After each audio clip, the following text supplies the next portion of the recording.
Hey,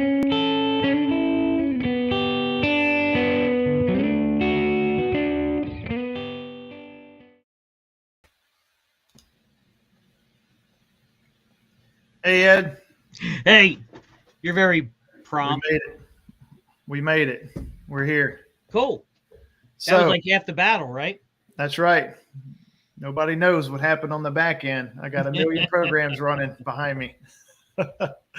All right. So got a few people in here I've noticed in the chat. Some of the usuals. All right. So today, flex duct versus metal pipe. Right? And we have a special guest, Neil Comparetto. And before we bring him in, I'd like to show a quick video. Then we'll get him in and we'll get this thing kicked off. Here we go. Quick tip on installing flexible duct. One of the knocks against it is it's restrictive. Air has a problem going through it. So in order to get around that, you need to pull it tight, zero compression. This has very similar characteristics to rigid pipe. I think it's like within 2%. So one of the problems with that is the difference between zero compression and not is a matter of inches. So if you have a boot and you're trying to land some duct on this boot, the landing zone is really small. So the way around that is to extend this. And what we do is we have these sleeves or a coupling, whatever you want to call it, and that just goes right on the end of the boot. And now we have a lot more room to land the flex. So our measurement doesn't have to be quite as precise, and it has a bead on there that will help prevent it from sliding back off. Hope you found that helpful.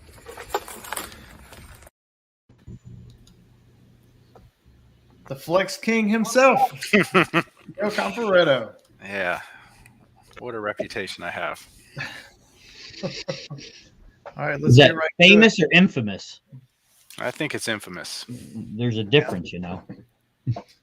All right, Neil. So webinar here, flex versus metal pipe. Yeah. We know how you do your jobs, right? I've seen some pictures. Maybe give us a little detail about it. I've noticed, you paint up your elbows right to your boots. So your flex is straight runs and they're pulled extremely tight. Yeah, I mean, basically, we treat flex duct as regular duct. And, if we get a set of drawings and we have a long run of 6-inch pipe and we have the autonomy to run either flex or rigid as long as it's straight. And that's the key. So any turns we'll do with hard elbows, but straight long sections I prefer to run in flex, mainly because it quiets down the duct system a lot. It's airtight, it's well insulated, it's light, it's relatively inexpensive, and it gets installed relatively quick. So it has a lot of benefits going for it. So we actively look for opportunities to use it. Okay, I got a question for you, man. So me and Ed, we have the luxury of knowing how this tested out in the TEC lab. Mm-hmm. So when you pull your flex tight, what do you think your compression rate's at? Well, you can't ask me that because I know the answer.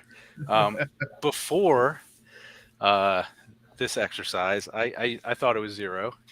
Yeah. But I've learned that may not be the case. So yeah, like in that video I mentioned 0 compression, which is probably not necessarily 100% accurate, but yeah. So I guess the term is stretch, right? It's stretched. Super stretch, man. Super stretch. So we're going to call it Neil does the super stretch on flex. We're about to show that. Let's get into some of that data. And I want to ask if anybody in the chat can throw this out there. Can you hear all three of us just like, okay? Is it coming through clear? Somebody give me a thumbs up if they can hear us all cleanly. So I'm going to add a slide to the show and we're going to get into the data. But first, I'm going to point out an article that Neil, I want to get your take on this. Did you write this article? And then I know it's published at HVAC school, but Yeah. this is all you, right? Yeah. So I had the idea for this, and I brought it back to the guys at Think Little. I was like, hey, I got this idea. And I jotted down, 7 or 8 or 9 topics, and they added a few to it. And I said, all right. So really what the article is, it's like a compilation of things, other articles I've read, and just try to consolidate a bunch of info into something short and sweet relatively. But the intent was to put everything in one spot and then have, links from most of the commandments. There are links to other articles written by other people. I made a joke that I basically just compiled a bunch of Allison Bales articles into that. But yeah, it was fun to do. Yeah. So I highlighted the ones that were important to the discussion today. And I was thinking we could talk about those for a second. Lower the air velocity, static pressure will follow. Mm-hmm. Ed, you want to jump in and comment on a few of these as I go through them? Sure. Like, I'll let you take. I'm looking at like my 10 next articles that I have to write for work right there. Not that I would do anything like that. That's right. So the closer the duct is to the blower, the more important it is. I like that one. That one's interesting for me. I was talking to Joel Becker a while back, and we were having that discussion about duct leakage. And, your pressures, when your pressure's close to your supply plenum, your pressure's higher. When it gets further down the duct run, closer to the boot, the pressure is essentially lower. I don't think many tradesmen really pick up on that. I never did for a long time. And something I probably still struggle with a little bit. It's an interesting fact. Yeah, it's very true. There's another spin you can take off of that also is when you start selecting places to put returns, you want the air, if possible, to make at least 1 or 2 changes in direction so that we don't have as much fan noise. The idea of being able to look through the hole for the return and see the blower wheel, I don't care what you do, it's going to be noisy. But if you force that air to make a couple of changes in direction, especially when it's closer to the blower, it's the key to keeping the system so you don't have to turn the TV up every time it runs. So that can be looked at in more ways than one. Basically, Yeah. I mean, from a leakage standpoint, the pressures are higher, whether it's a negative or a positive. And then also the fittings matter a little bit more there because the pressures or velocities higher. There's a few things that covers that it's good to pay attention to near equipment ducting. All right. Air is a fluid. Ducts should not leak. So this is pretty interesting because in our testing, you're going to see shortly, we had to seal the duct system really good because we were lab testing this scenario. So, if you're leaking air, the whole test is a wash, right? Yeah. And I always hear people refer back to like plumbing pipes, like how much leakage is acceptable on your plumbing pipes, and it's not a lot, right? So we kind of take that same philosophy with our ducts because I mean we're trying to build high performance systems, and we want that air to go where we want it to go, not leak out. So that's why we, as a company, we air seal our ducts, whether it's in conditioned space, out of conditioned space, kind of treat it all the same. Mm-hmm.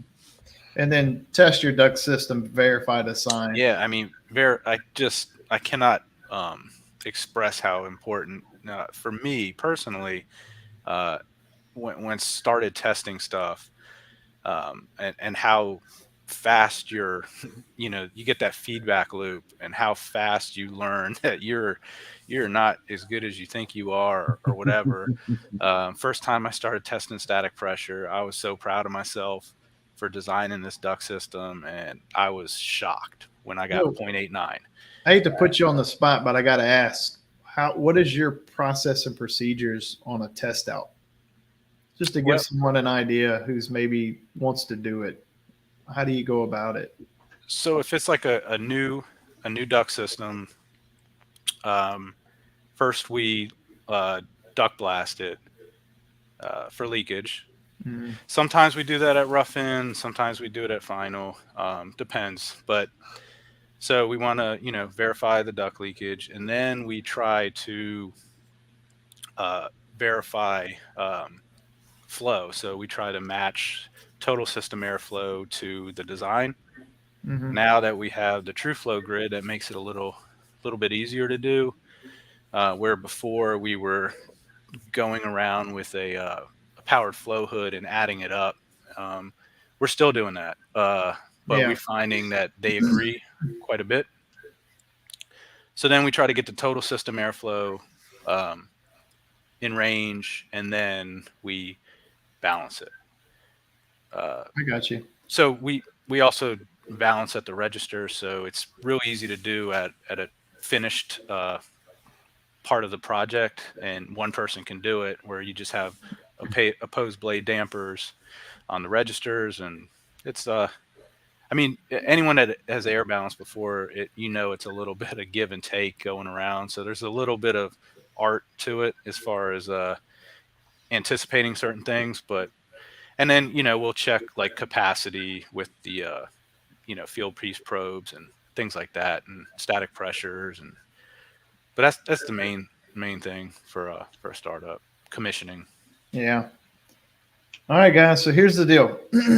Before we get into the data charts, which I think maybe a lot of people want to see them while they're here, I got a little video I put together just showing the test setup in the TEC lab. I'm going to play that now. It's about a minute long, just to show you what we're about to get into, so you understand what the charts are all about. So here we go. Actually, you know what? I can play that differently. Give me a second. That's going to be this video.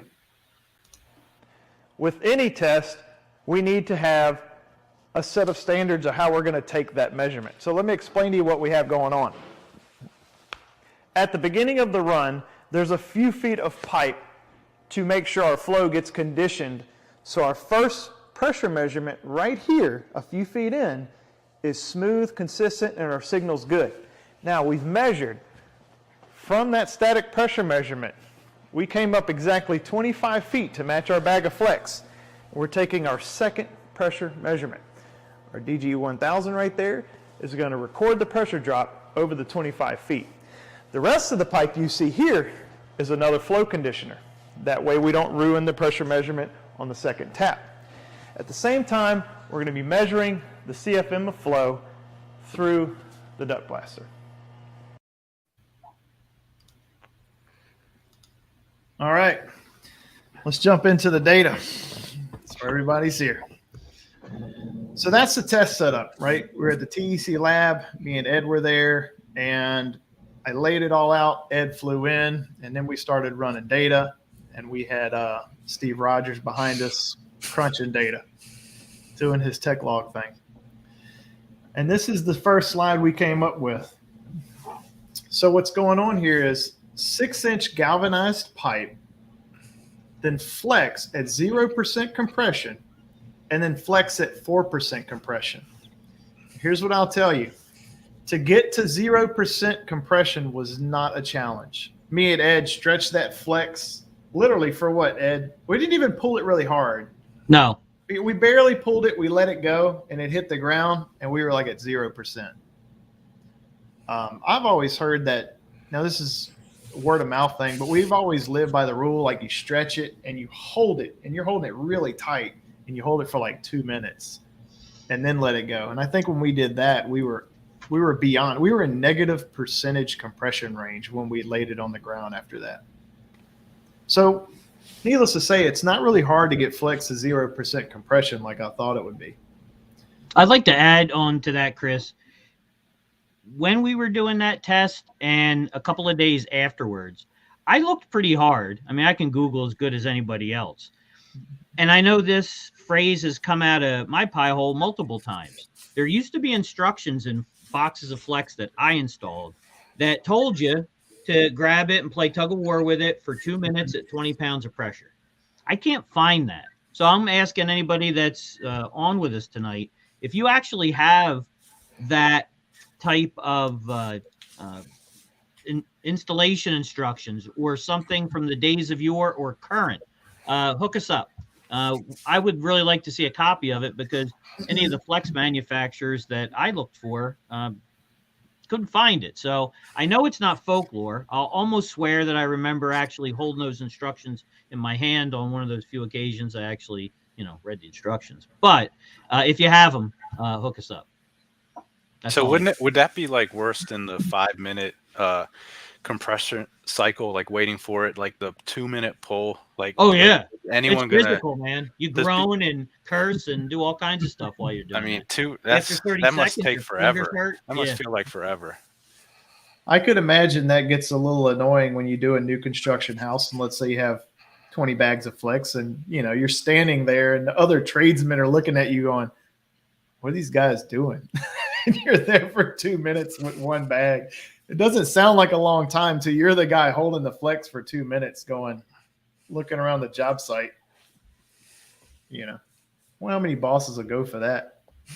It's funny that was one of Jack Rise's lines. He used to talk about if you actually followed the instructions in the box, if the owner of the company pulled up and saw two guys actually following the instructions, he'd fire them for goofing off on the job. You're out there.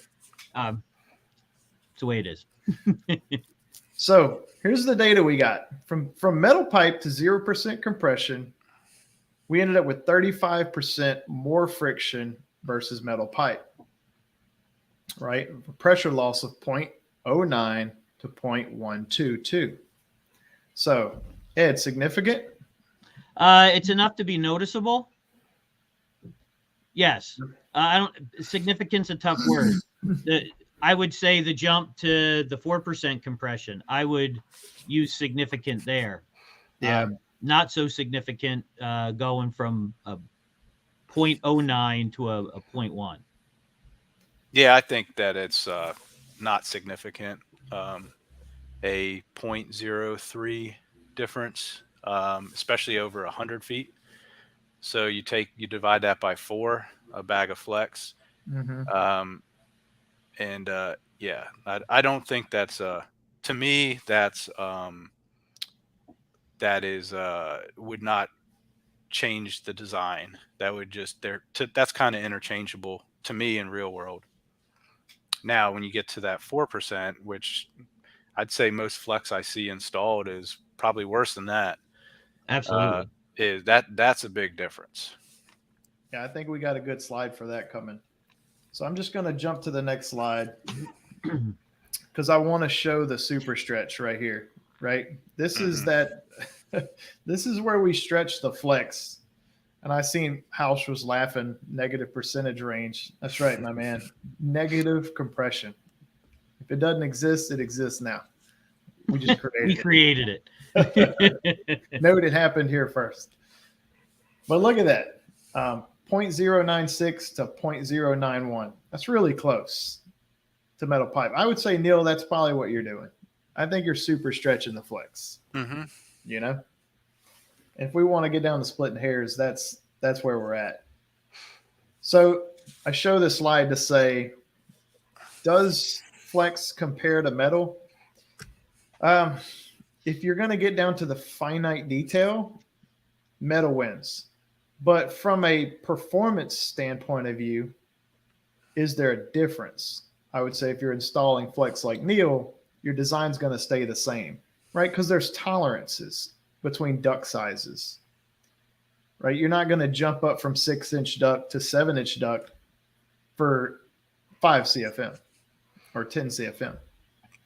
Right. If I see that we have a 6-inch duct and we're trying to get 100 CFM out of it, I know that there is very little room there to mess around. Now, if we have a 6-inch duct for 65 CFM, I know there's a little bit of wiggle in there. Here's another way to talk about this, and I thought about this after we had spoken about it the last time, Neil. If you look at those numbers, the 0.091 and the 0.096, by definition, they're friction rates. Not used the same way or calculated the same way we would to put on a duct wheel or a duct slide, but it's still pressure loss per 100 feet, which by definition is friction rate. If you were to use a duct wheel and you're setting your friction at 0.091 and 0.096, is it going to be a different size duct based off of 60, 70, 80, 90 CFM? And the answer is no. So I know we got into some discussion where it almost sounded like we were in conflict, but when I look at this image on the screen right now, it shows that we're in alignment. So I like the way that all worked out, where the math worked out the way it should have, because, well, it's math, right? It has to. 2 + 2 is always going to equal 4, and we're going to get virtually the same airflow through a duct that has 0.09 inches of friction versus 0.096 inches of friction. When we start getting into the 15 and 30% compression and our friction rate is going up almost 10 times, well, that's a completely different story. And I just want to let everybody know is here. I'm going to share these slides. I'm going to post them HVACairflow.com. I'm going to start like landing all our material there somewhere. We're working on that. That's coming. So if you ever want to get these slides, I'm going to make all this available. All right, next slide, moving on.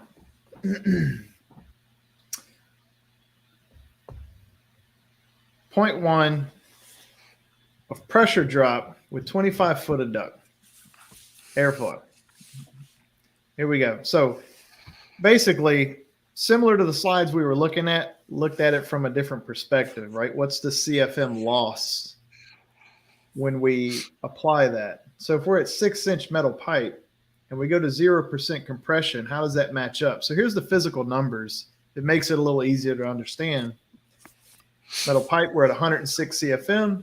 We go to 0% compression, we're at 90 CFM. Right? We got about 16 CFM difference. So that's where you would ask yourself, Neil, and say, Neil, am I changing my design over 16 CFM?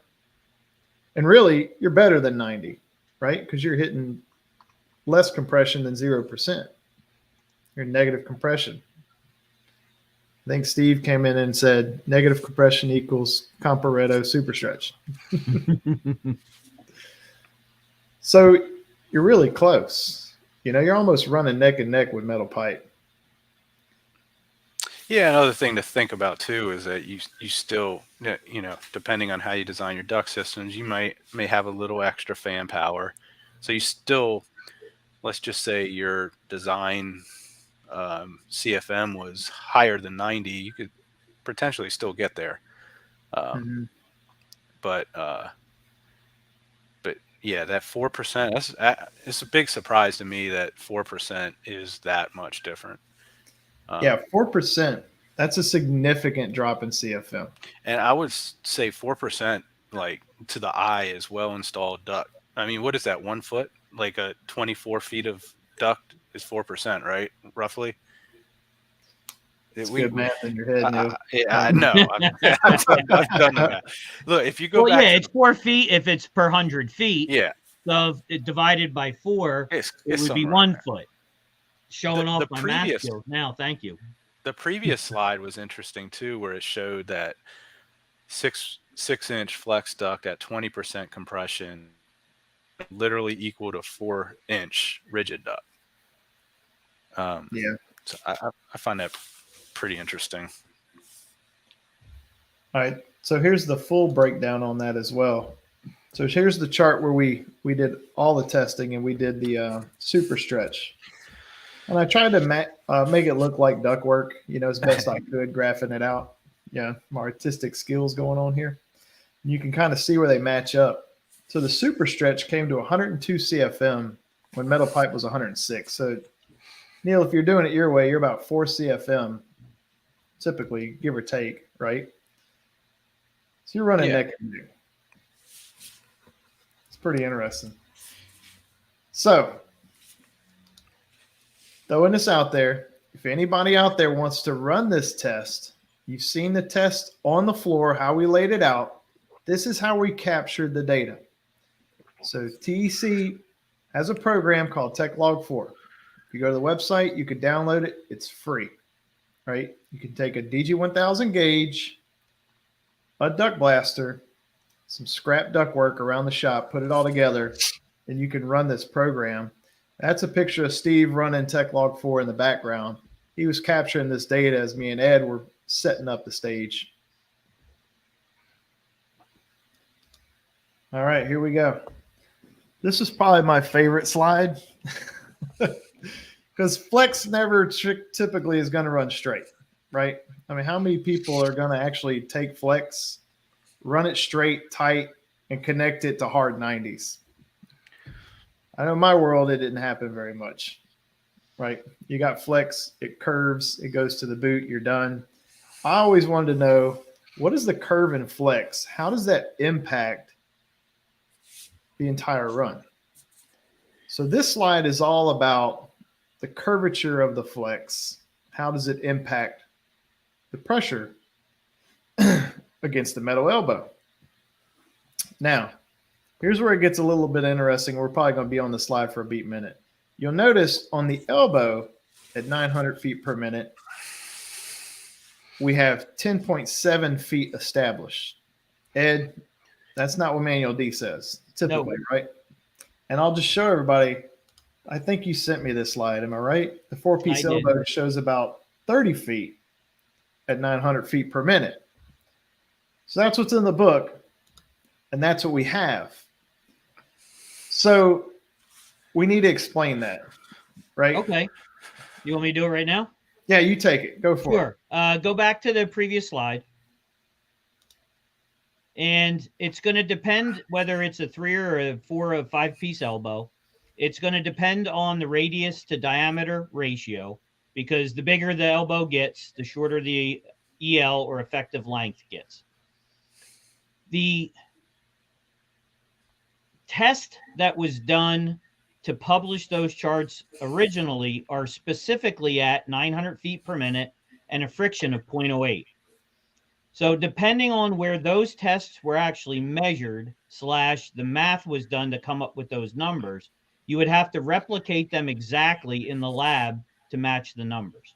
So if we don't know what the friction rate was when the test that was done in the lab to compare, we're going to have a difference between the two numbers. But this is where I'm going to give a quick plug for Manual D and explain the idea behind everything with using effective lengths and calculating your friction and doing all the math in Manual D. The worst thing that's ever going to happen to you if you follow the guidance is you're going to end up with a system that has more airflow than you originally accounted for. And I think House said something about that in the comments earlier. So again, the worst thing that's going to happen is you're going to end up slowing your fan down. Or in an extreme condition, which might happen once in 175,000 duct systems, and obviously I made up a random number, somebody might have to put a damper in a return duct to choke it down. But that never happens. We're always on the opposite side of it because we always estimate our pressure drops to be too small when in reality they're much larger, hence bad installs with flex. People will assume that it's not as detrimental that it actually is. And we end up with systems that don't move the air the way they're supposed to. So my closing thought with this is trust the math that's within Manual D. And the worst thing that's ever going to happen to you is you're going to have to slow the fan down. And I think it's tough to get people to argue along those lines. I mean, people will, but, you know, that's always fun. Yeah, and in the appendix, I want to say appendix 15, it says something in Manual D, something along the lines of there are a lot of things to be worried about in the duct system, and velocity isn't one of them. Low velocity. So as long as we're not in unconditioned space, because if you have ducts running through unconditioned space, lower velocity will transfer more energy. Sure. So run your velocities up against the limit when you're in an unconditioned space. Right. Take a little more liberties when you're somewhere else. There's still rules that you should follow. Yep. Absolutely. But yeah, I mean, low velocity, the only problem we run into is you have bigger ducts that cost a little bit more and may be a little harder to fit. But other than that, if you can afford it and it fits, just being a little bit big does not hurt. Right. And one of the concessions with the ducts that are bigger also in the lower velocities, there are going to be some instances where if we don't have dampers back at the trunk to choke the flow of those branch runs down, and you try and damper them down at the grill itself, they're going to whistle. That's inevitable. And something you said earlier about typically you do your balancing, and I'm addressing specifically Neil, about you do a lot of your balancing at the grill. Well, that right there is a testament that you were really close to the correct duct size to begin with, and there wasn't a lot of need for adjusting them back at the trunk. Because if there is a lot of need, then I'm kind of repeating myself, but if you try and balance at the grill, that's when you start getting velocity noises.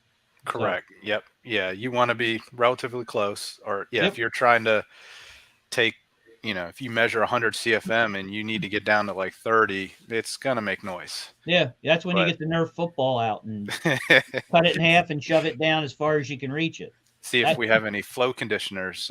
Call Chris up. You got any? Yeah.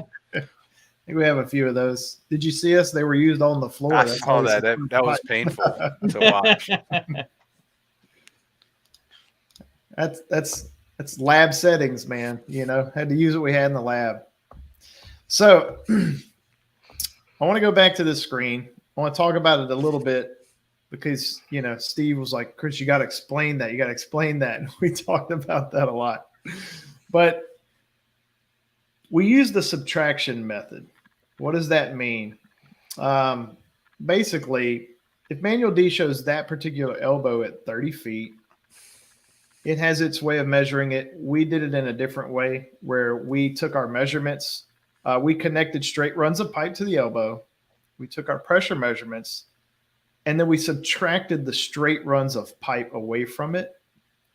And that's how we ended up with our measurement of the 90.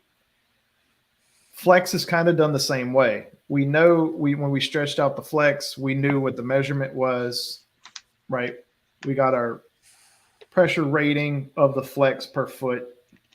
So the flex is determined the same way as the elbow through the subtraction method. That's a little tough one to explain. Another thing. Right, Ed? I'm not sure if I completely followed you, but yeah, it's tough. It is. But one thing that from installing flex duct is that I've noticed is like once you start turning it, it's really hard for the remainder of it to be pulled relatively tight. It kind of you lose it, and so it's just another argument to keeping it straight. Once I feel like your compression is going to automatically take a hit once you turn it. Now, obviously, you can account for these things by upsizing the flex a little bit. But once you turn it, it's really the additional part that's not being turned is it just gets loose unless you take some measures to support it properly, which doesn't happen all the time. Yeah, I'll follow that up, Neil, with I find it difficult to believe that people can keep their compression under 4% if they're using the flex to turn. That doesn't mean people shouldn't turn it, because the reality is people are going to do it. But to yours and Chris's point, if you're going to put bigger flex in to make up for that, it's fine. So ultimately, the proof is in the, I was going to say pudding, but it's not in the pudding. It's in the flow hood when you actually test it. I mean, you can go up in my attic, and I have some pretty large ducts up there, and large enough that a friend of mine who's a good contractor, but he's not good at duct design, stuck his head up in my attic and said, "What do you got, 4 tons up there?" And I said, "No, 2." And he was doing it because he saw 8-inch branch runs. He immediately figured it was a much bigger piece of equipment than he thought. And I'm doing it because I am making some turns. So I'll say, don't do it, and then I'll go do it in my own house. So, and I don't say don't do it. Be aware of the consequences when you actually do it, and you'll find yourself not doing stuff that is less than ideal if you measure stuff after the fact. That's the key point is once you start measuring, you know what you can and cannot do. And you'll start to, like a lot of our designs they're pretty similar to each other. So we get, start getting a lot of feedback, and you start just knowing what you can and cannot do with that. And you almost anticipate what is the measurement's going to be. All right, so just so everybody can kind of understand what we mean by the curvature of the flex, I have a quick video on that. So this is in the lab. I'm thinking this is that middle one right there with the 13.4 foot. Let me just show that little clip real quick to show how we're measuring this on the floor. All right, we've got our flex on the floor, making a somewhat of a gradual turn like you would see realistically installed in an attic, maybe a crawl space. I don't know, you get the gist. Real life happening on the floor. Then we're going to take the flex out. We're going to put the metal pipe in so we can see how the flex reacts compared to the metal elbow. Now, just to let you know, we will do the math and subtract the friction rate of the pipe included in this test. So it will be elbow against the flex. All right, so that guy explained it better than me. But the flex was also being subtracted on the straights too, even though there really is because there's no fitting in flex. You know what I'm saying? Yeah. That makes sense. Anyway, let's move past that. All right. So, Neil, I guess that's what we have for data, right? And I thought I was talking to Russ King the other day, and he showed me this. This is something he put together, and I thought was interesting. I kind of added it last minute. So we were talking about, CFM that jumps you to the next size flex. And I thought this was interesting to add to this show. And I was putting some little arrows on this, and I'm 22 CFM.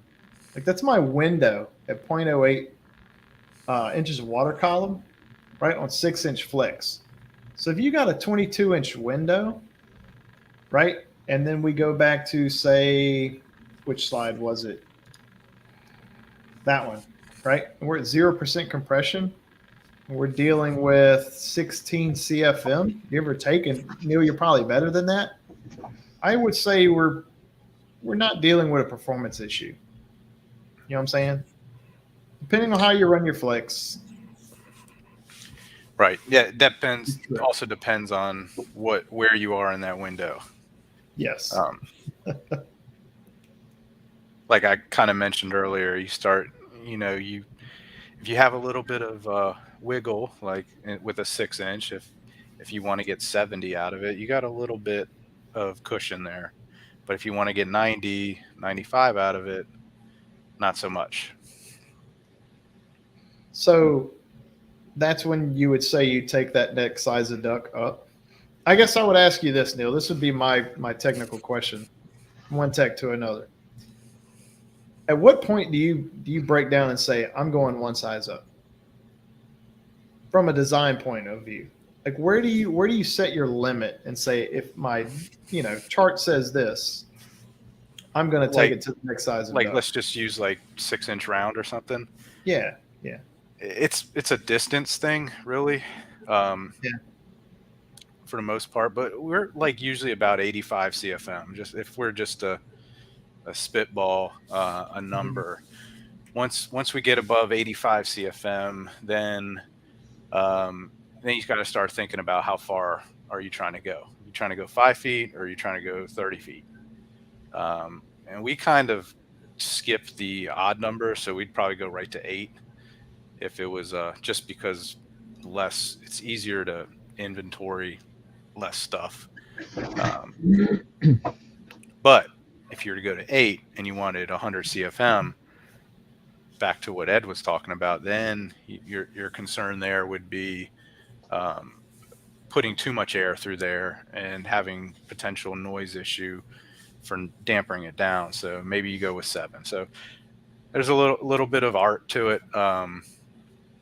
But as a general rule of thumb, I'd say about 85 CFM for 8-inch. I mean, pardon me, 6-inch.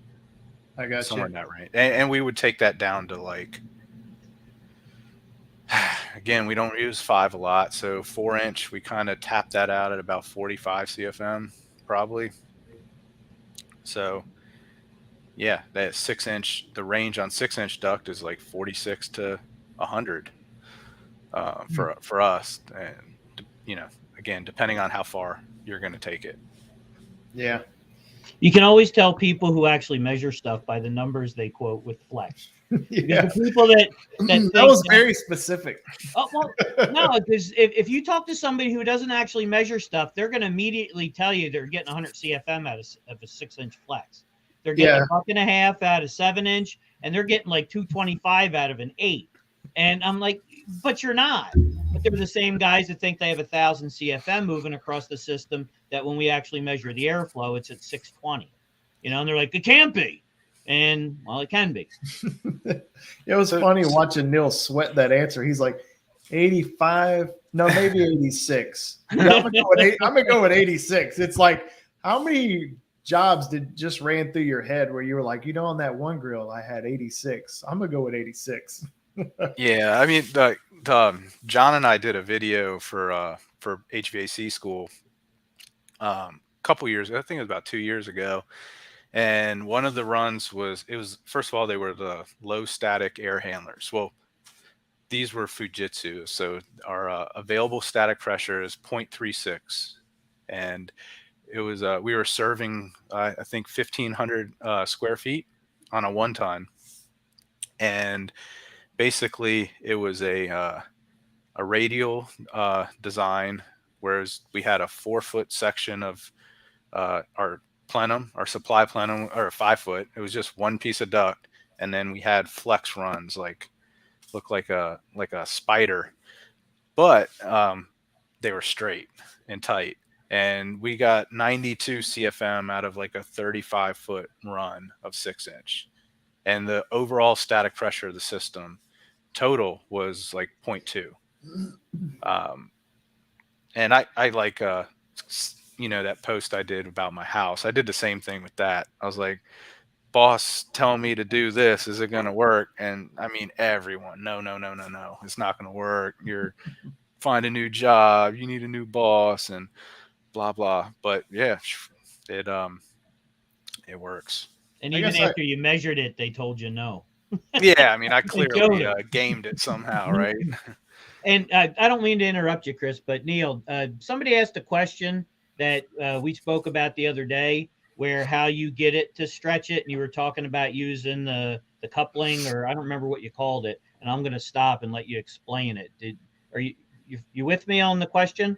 Yeah, like, so typically the way we do it is we first of all, you know, you need to have a landing zone that has bigger than an elbow or a boot.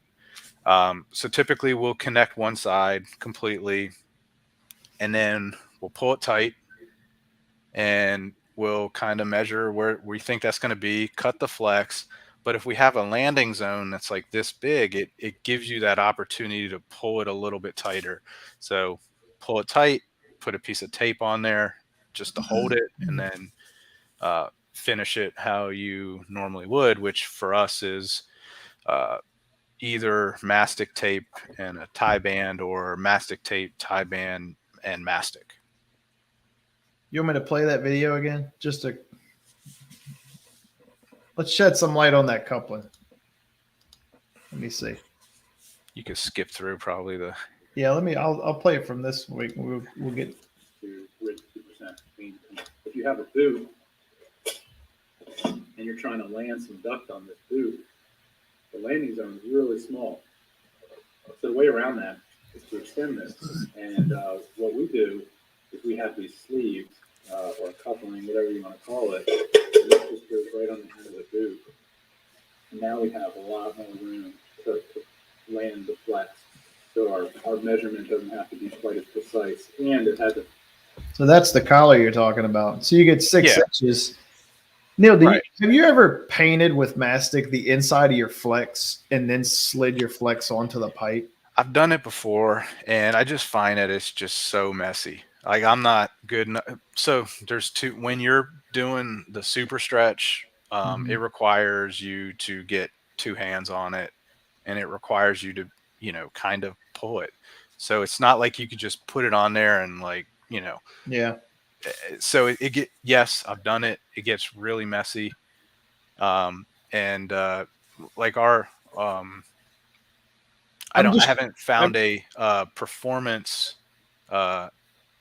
difference like to make it worth it, I'd say.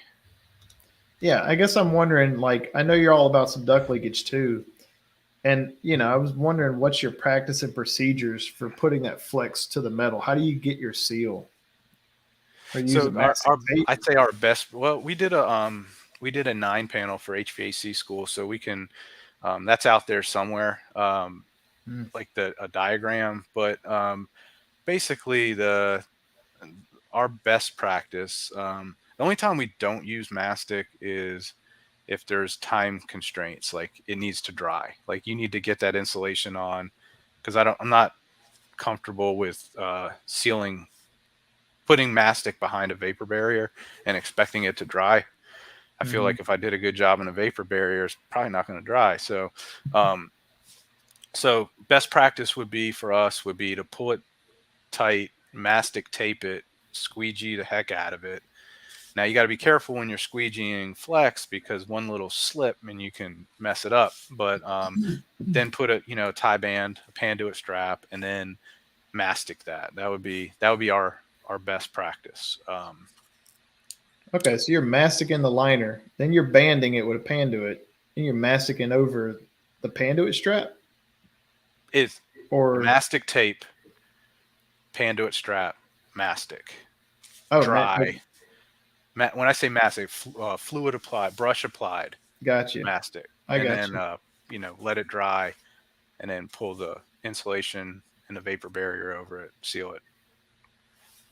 I got you. So Neil, I got to ask you. I'm gonna switch gears. Tell us about this, man. Yeah, so this is Comfort pretty Squad. exciting. So, Think Little is a building science home performance consulting firm. John Semmelhack started it roughly 10 years ago in Charlottesville. Kind of started with him building his house.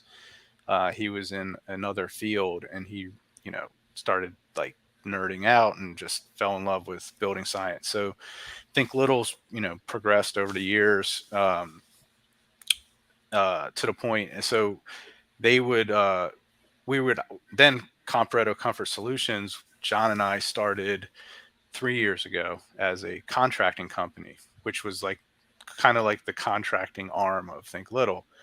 So Think Little would do our designs and our testing, and Comparetto Comfort Solutions would do the work. But we've starting January 1st, we merged. So now it's kind of everyone's pointed in the same direction. We're going to focus a little bit more on the contracting as opposed to consulting, but it's still very similar.